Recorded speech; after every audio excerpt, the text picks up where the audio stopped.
Hello, and welcome to Speak Honest. I am your host and certified relationship coach, Jennifer Noble. It has been my passion for over a decade to help women like you heal what's been holding you back from having the relationships you deserve. Are you struggling with a relationship where you can't seem to voice your emotions, needs, and boundaries without having it blow up in your face? Then you have found the right podcast, my friend. Get ready for practical tips, empowering truths, and honest conversations. Now, let's dive in. Hello, everyone, and welcome back to another episode of Speak Honest. I'm Jen Noble, your go-to relationship coach, and on today's episode, we are going to be diving into something that you might not even realize is weighing you down. You know, all of those little emotional cringe moments that pop up when you're trying to fall asleep, the ones that they seem small, but when we don't really process them all the way through, they start to pile up in our nervous system like clutter in a closet. And after a while, what happens to that clutter? Well, the emotional closet gets really heavy and things come spilling out. So on today's episode, we are going to be doing some spring cleaning. Now, before we dive in, I do want to let you know that if this episode really hits home with you, if it's something that resonates with you as you're going along and you're creating your piles of emotions that you need to sort out, then I want to invite you to join the Relationship Reboot program. That is where we do the heavy lifting. In the program, we have an amazing community of women, and they are all just like you. They are just trying their best to learn how to feel seen, how to feel safe, and how to feel secure in their relationships. And we would love to have you join. You can go to speak-honest.com/relationship reboot to learn more, or just go ahead and scroll on down to the show notes. And from there, we would just love to have you in the program. But for now, let's dive into the episode. Now, as we're getting started with today's episode, I want you to think about this. What is one small moment from this week that made you cringe inside? I want you to hold on to that moment, have a think, and really hold on to that as we go along with the episode today. So you don't have to share it out loud. You don't even have to write it down anywhere. Just bring it to mind. Maybe it was something you said that didn't land right. Maybe it was a text you sent and immediately regretted it. Or just a moment when you felt like too much or like you didn't do enough. And I want you to sit with that memory. How do you feel right now thinking about it? Do you feel embarrassment? Maybe some ickiness, some shame, sadness, kind of like squirmy energy? I want you to really feel this because I promise you, you're not the only one that feels this way. We've all been there. And I'll share with you what happened to me the other day. So I was dropping my son off at his theater rehearsal that he goes to. And this parent that, we've seen around and we get along with, well, they got really excited as we were walking up to the door and they started waving. And I thought, oh my gosh, how sweet. She's excited to see us. So my face lit up and I started smiling and waving back. Yeah, I think we all know where this is going. It's the quintessential cringe moment. She wasn't waving at me. She was waving at the mom behind me. I mean, just cue an internal free fall. Suddenly, my brain just started kicking into overgear, thinking things like, what an idiot. Why would she be waving at you, Jen? She doesn't even like you that much. You're not even that cool. No one even knows you here. Wow, are you full of yourself much? Do you hear that spiral? I got in the car and I just genuinely thought in that moment, why don't I have friends who are excited to see me at drop-off? And that is what I call the cringe spiral. It's those spirals that I want to clean up with you today in this episode.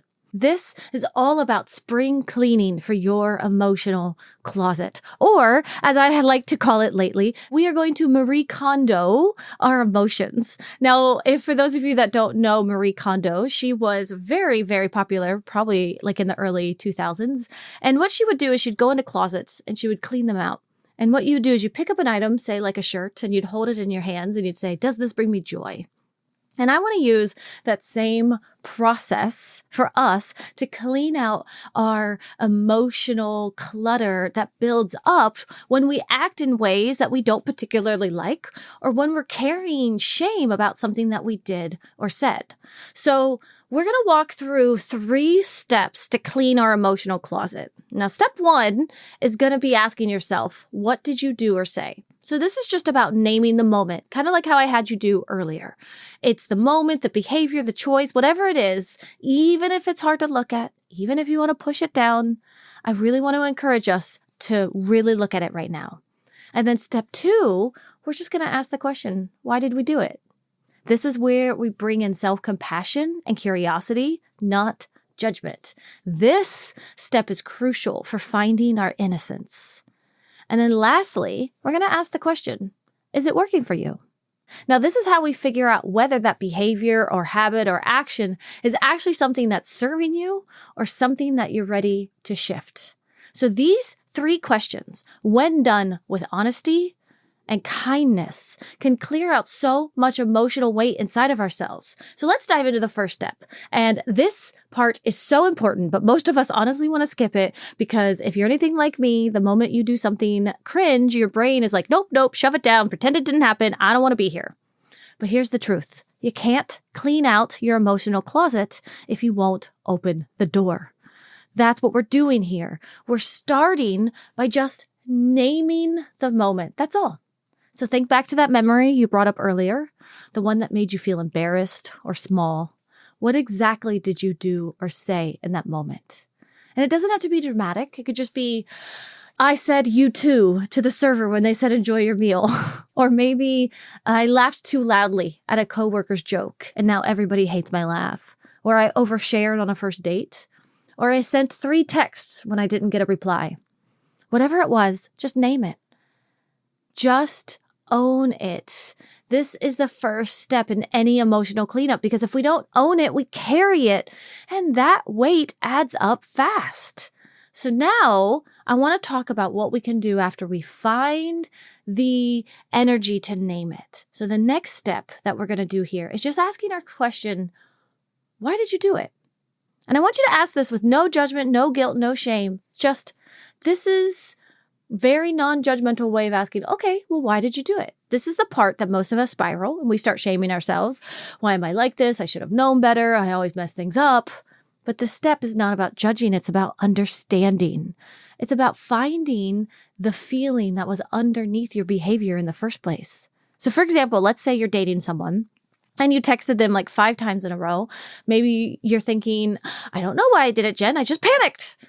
But when we slow down and I keep asking you questions, you start to realize, oh, maybe I was scared. I see. Maybe I was feeling anxious or unsure or rejected.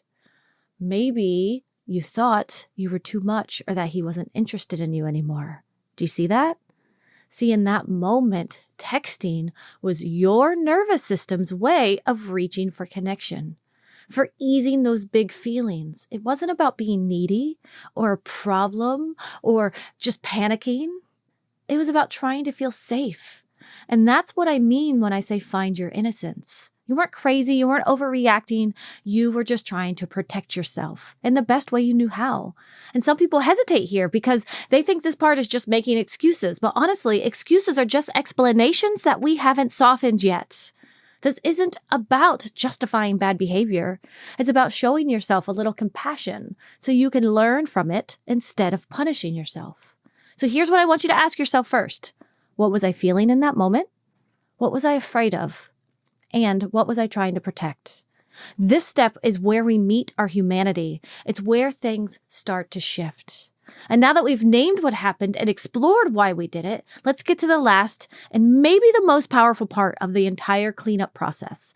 Ask yourself, is this working for you? Think of this step like the Marie Kondo moment of your emotional closet. You've pulled out the cringy moment, you've held it up to the light, and now you're going to ask it, does this spark alignment? Is this something I want to keep? Or is it time to lovingly let it go?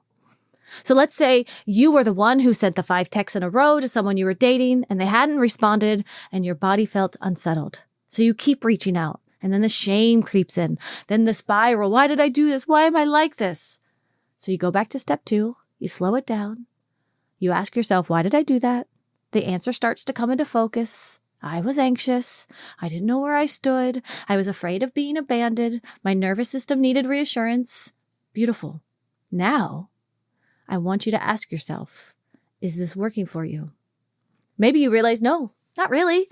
I mean, it didn't really lead to a clear response. It didn't really make me feel any better. It just left me feeling more exposed and more unsettled. Maybe it even pushed the other person further away.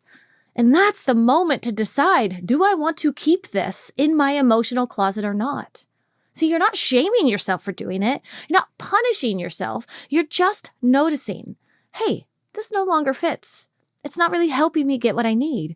And it's time to put this in the ready to shift pile. That's what this step is all about. It's not about labeling behaviors as good or bad. It's about whether they're still aligned with who you want to be. Whether they feel like the kind of person you are, whether they bring you closer to your values or further away. And just like cleaning out your closet, some things get to stay. You hold them up and you go, yeah, you know what? This still feels like me. I want to hold on to this. It's keeping me safe. Great. You hold on to that. But some things, it's time to let them go. Not because they were terrible, not because they were bad or didn't fit or any of that stuff, but because we don't need them anymore. When we clear them out, we make room for something new. And that is emotional freedom. That's how you create space to grow without the shame. So let's pull everything together. We walked through the 3 core steps to clean out your emotional closet. That stuff that builds up and weighs on you until it starts to feel like it's who you are, when really, it's just a pile of unprocessed moments. First, we have to name what happens. Even if it makes you cringe, even if you don't want to face it, you got to name it. Second, let's get curious. Why did you do that thing? Why did you say that thing? What were you needing or protecting in that moment? Remember to find your innocence in this space. That's the key to softening the spiral. And third, check in with yourself. Is this behavior still working for you? Does it help you feel more like yourself, or does it leave you feeling misaligned? Does it bring you joy, or is it something you want to put in the start to shift and release pile?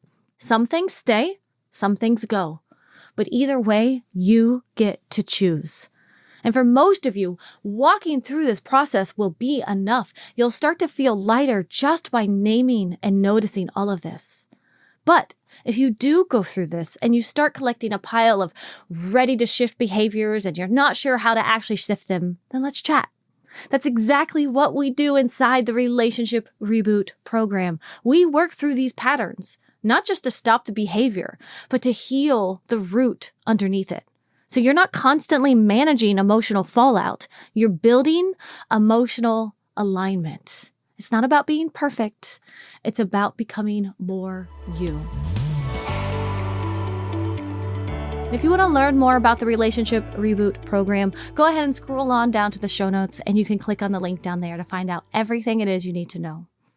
But until then, I just want to remind you, let's slow down and give ourselves some space to reflect on our cringe moments. Here are a couple questions I want to leave you with. You can actually jump into the Facebook group and get these questions in a special journal prompt that I offer up to the members in the Facebook group, or go ahead and just think about them now while you're driving or on your walk. But I want you to think. Think about the moment that keeps you up at night, the one you still cringe about. That one that makes you feel that tiny little funny flip in your tummy when you remember it. What was it? What did you do or say that still lingers?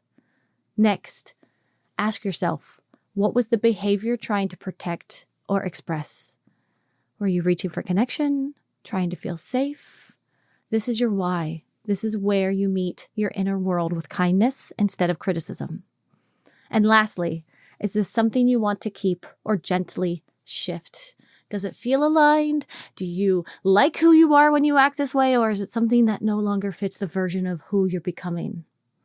And if you get to that third question and you realize, yeah, this is something I want to change, but I don't know how, that's okay.